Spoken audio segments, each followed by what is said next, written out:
Bueno, el trabajo que presento en el día de hoy forma parte de la realización de una tesis doctoral que fue defendida en la Facultad de Filosofía y Letras de la Universidad de Buenos Aires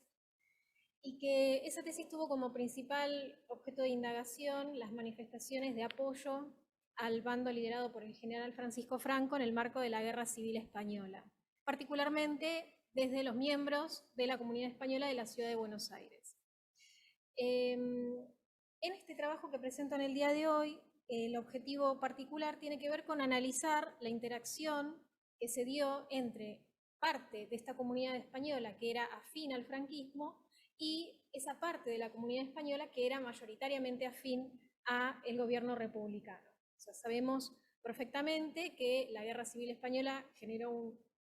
gran impacto en la sociedad argentina, sobre todo en la numerosa colectividad española que vivía en el país. Esa colectividad se fracturó, se dividió frente a ese conflicto bélico en la tierra de origen y particularmente los grupos mayoritarios de esta comunidad española se vieron, muchos de ellos referenciados, ¿no? Movilizados por esta contienda y terminaron en su mayoría apoyando mayoritariamente al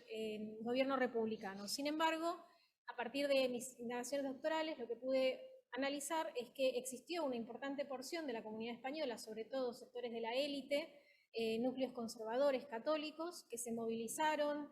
a favor del franquismo, que crearon instituciones, periódicos, que implementaron distintas estrategias de propaganda para apoyar al gobierno franquista o al régimen sublevado durante el conflicto bélico. En el trabajo que presento en el día de hoy, me detengo en la inmediata posguerra civil, en cómo se dio la convivencia entre estos sectores afines al republicanismo, mayoritarios dentro de la colectividad española, y los sectores más afines al franquismo, que seguían manteniendo esta postura de apuntalamiento, de legitimación del régimen desde la ciudad de Buenos Aires. Bien, para analizar esta cuestión, seleccioné dos publicaciones periódicas de la colectividad española que fueron de las más representativas, las más significativas, justamente por este nivel de compromiso público respecto a la causa, ¿no? Por un lado, el periódico España Republicana, que era el vocero oficial del Centro Republicano Español, y por el otro, Juan Español, un semanario auspiciado por la Oficina de Prensa y Propaganda de la Embajada Española en la Argentina, que ya en este momento era la embajada franquista, ¿no? Pero desde el momento de su fundación fue el órgano de prensa de la representación oficiosa del franquismo durante la Guerra Civil antes del reconocimiento. Bien, en estos primeros años de la década del 40 ya estamos, o sea, sabemos que las maniobras de propaganda a favor del franquismo o a favor del republicanismo tenían como a Buenos Aires como una de las sedes fundamentales en América del Sur, no solamente por la instalación de estas numerosas cantidades de exiliados republicanos, sino también porque estos núcleos profranquistas habían logrado articular una gran cantidad de instituciones y medios de propaganda afines a este régimen. Entonces, desde la ciudad de Buenos Aires y desde estas publicaciones periódicas, me encargo de analizar la confrontación ideológica, discursiva que se da entre estos dos órganos de prensa. Bien, sabemos que la llegada de los exiliados republicanos a la Argentina fue difícil, no hubo una recepción abierta por parte del gobierno argentino para la llegada de los exiliados republicanos.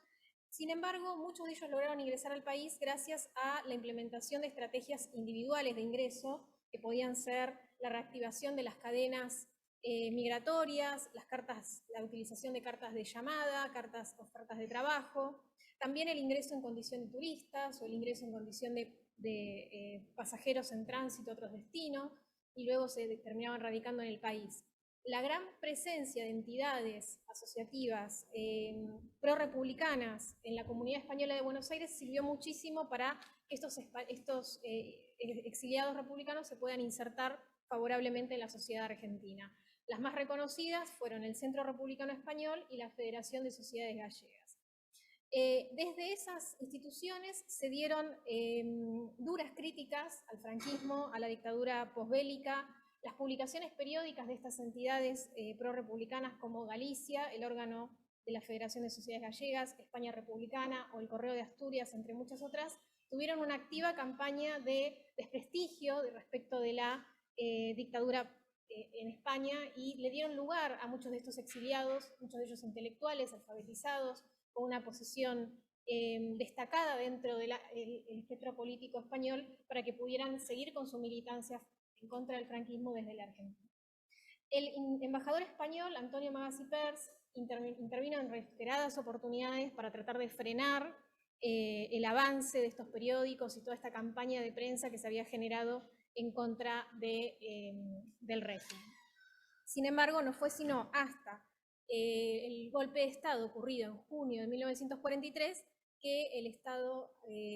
argentino comenzó a intervenir de manera directa a través de la censura sobre estos medios de prensa. Y de esa forma se proscribieron algunos periódicos como justamente Galicia, España Republicana, El Correo de Asturias y algunos argentinos como Críticas, Noticias Gráficas, La Vanguardia y La Razón. Sin embargo, esta prohibición no fue definitiva, sino que se mantuvo durante un tiempo y luego se mantuvo el control de los contenidos y se permitió la continuidad de la publicación. Bien, ya con respecto al caso de España Republicana. Bueno, España Republicana es un semanario institucional que se creó, salió por primera vez en 1918, es la publicación oficial del Centro Republicano Español. A partir de la proclamación de la Segunda República en 1931 va a tener una periodicidad semanal, continua, va a ser uno de los periódicos españoles de mayor tirada en la Argentina.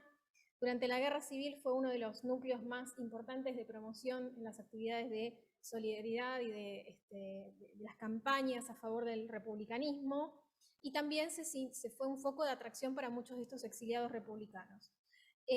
Constantemente en el periódico lo que se puede observar es de las referencias tácitas o explícitas a estos núcleos profranquistas que funcionaban en la capital argentina. Constantemente se utilizaba la ironía y el sarcasmo para referirse a estos oponentes políticos, ¿no? Constantemente esta sección Fuego Graneado, escrita bajo el seudónimo Cabo Pérez o Conscripto López, hacían críticas mordaces, muy hirientes, burlonas sobre estos grupos, ¿no? Por ejemplo, se aludía al Correo de Galicia, dirigido por Ramón Lenze, un reconocido afín a la sublevación en la comunidad gallega de la ciudad de Buenos Aires, como Don Lenze, haciendo referencia a su semejanza respecto al nazismo. El Diario Español, también reconocido por su afición al régimen franquista, va a ser considerado el diario de Ventimiglia, totalmente desprestigiado en el ámbito periodístico. Y la señora Soledad Alonso de Drisdale, una de las más importantes benefactoras que tuvo el franquismo desde la capital argentina, con su institución Legionarios Civiles de Franco, va a ser mencionada constantemente como Doña Sole, siempre haciendo referencia de manera peyorativa a su pasado como artista en Francia. Bien, el uso de las caricaturas también denota esta acción propagandística que intenta conectar directamente al franquismo con el régimen nazi o el fascismo en Italia, y de esa manera también digamos, generar una mayor empatía respecto a estos sectores prooccidentales o democráticos que se veían atacados por el fascismo y el nazismo. Bien, por otro lado, ya al finalizar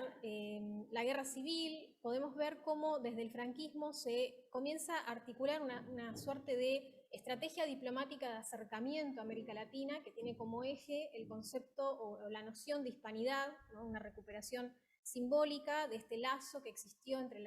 España y las excolonias americanas, y esa recuperación simbólica tenía cierta connotación de tutelaje, de preeminencia de España sobre América Latina, y recuperaba la noción de hispanidad que había planteado en su momento Ramiro de Maeztu, ¿no? De claro sesgo reaccionario, conservador, donde se reivindicaba la colonia, la monarquía española, la religión católica, la jerarquización de la sociedad.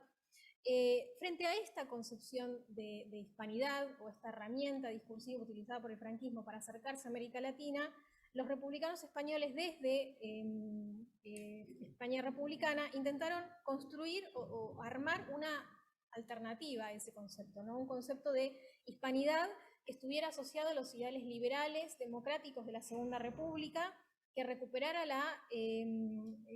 idea simbólica de la conexión cultural a través de la lengua, a través de los rasgos compartidos, identitarios compartidos a partir no de una preeminencia cultural, sino de una especie de igualdad en términos culturales, ¿no? Esta crítica al concepto de la hispanidad va a ser también asociada después a esta idea del quintacolumnismo nazi en América, ¿no? Que a través de las acciones de Falange Española, el franquismo quería, en realidad, era una especie de tapadera para las acciones del nazismo, de esta propaganda nazifascista en América. Bien, lo llamativo de la incorporación de este concepto de hispanidad en las páginas de España Republicana es que hay realmente un esfuerzo por apropiarse de ese término y de transformarlo en los valores democráticos y liberales que habían sido atacados por el franquismo. Bien, ya pasando al caso de Juan Español, bueno, esto es un semanario que se editaba bajo el auspicio de la Oficina de Prensa y Propaganda de la Representación Oficiosa de España desde enero de 1938, esto es la Embajada Oficiosa del Franquismo en la Argentina, bajo la dirección de José Ignacio Ramos, el encargado de prensa y propaganda de esa sede. Van a ser reconocidos tanto Juan Pablo de Logendi, el representante oficioso del franquismo, como José Ignacio Ramos, como miembros de la Embajada de España en Argentina, una vez que el gobierno argentino reconoce en febrero de 1939 a esta representación oficial como la representación de España. Este periódico también va a utilizar, este periódico surgió como una prolongación de la audición radial Orientación Española, que era editada por esta oficina de prensa y propaganda franquista, en donde en ese programa radial existía un personaje, una especie de acompañamiento, de estilo político, cómico, que se llamaba Juan Español, y que hacía referencia a que pertenecía a los sectores más populares de la colectividad española, ¿no? Porque siempre estaba como esta idea de que los sectores más de la élite de la colectividad española eran afines al franquismo, entonces con este personaje lo que se intentaba proponer era una visión distinta, ¿no? Que había sectores de la popularidad de la colectividad española que eran afines al franquismo también. Entonces, este personaje de ficción, Juan Español, que se desarrollaba en el marco de un programa radial, pasa a tener un órgano de prensa propio bajo la dirección del periodista Antonio Madueño. Se representa a sí mismo como un portavoz popular de este apoyo al franquismo y cataloga a la prensa republicana como pasquines, como diarios sin interés, que son escritos por holgazanes. Justamente parte de esta estrategia discursiva de Juan Español va a ser constantemente atacar a los sectores republicanos en función de acusarlos de crímenes, ¿no? de ciertas acciones que tienen que ver con el contexto bélico, que para este periódico Juan Español tenían que ver en realidad con crímenes ordinarios que tenían que ser sometidos a juicio como cualquier delito ordinario. Desde la sección El tinglado de la farsa se tachaba de calumnias y falsedades todas las informaciones que daban los núcleos republicanos. Los exiliados eran reconocidos como vividores, como agitadores, que no sabían valorar la generosidad argentina, que los había acogido, ¿no? que había abierto las puertas para la llegada de estos españoles. Entonces constantemente se estaba tratando de desprestigiar y deslegitimar ese discurso político pro-republicano a partir de asociarlos con la criminalidad, con la fuga, ¿no? con crímenes ordinarios que no tenían que ver con el posicionamiento político que tenían estos personajes. Esta operación de deslegitimación también se pudo advertir en otros países, ¿no? Esto lo analiza también un investigador en México para el caso de Alfonso Junco, y sin embargo no logró generar un ambiente adverso en la Argentina. La recepción de los refugiados españoles fue, digamos, bien acogida, sobre todo por los sectores intelectuales. Muchas universidades se vieron favorecidas también por la llegada de exiliados, entre otros segmentos de la población. Pero básicamente la operatoria también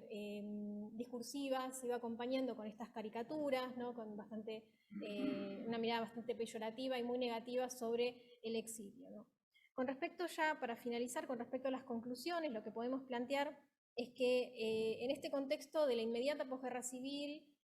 se genera una suerte de continuidad de combate propagandístico entre estos grupos, si bien desde la Embajada Española en la Argentina, ya franquista, ¿no? Reconocida como franquista, se intenta apelar a un discurso de unidad, de superación de las diferencias para tratar de apuntalar al régimen y legitimarlo, los sectores pro-republicanos van a ser fuertemente combativos y no van a permitir, ¿no?, ningún tipo de fortalecimiento del régimen, van a luchar para efectivamente tratar de desprestigiarlo y generar un impacto a nivel internacional, ¿no? Es como un núcleo, Buenos Aires, o la ciudad de Buenos Aires como un núcleo inmigratorio español importante, con una colectividad tan numerosa, tan arraigada a nivel institucional y propagandístico, va a ser un foco para justamente la irradiación de estas estrategias de propaganda. Así que, bueno, hasta acá les agradezco mucho por la atención.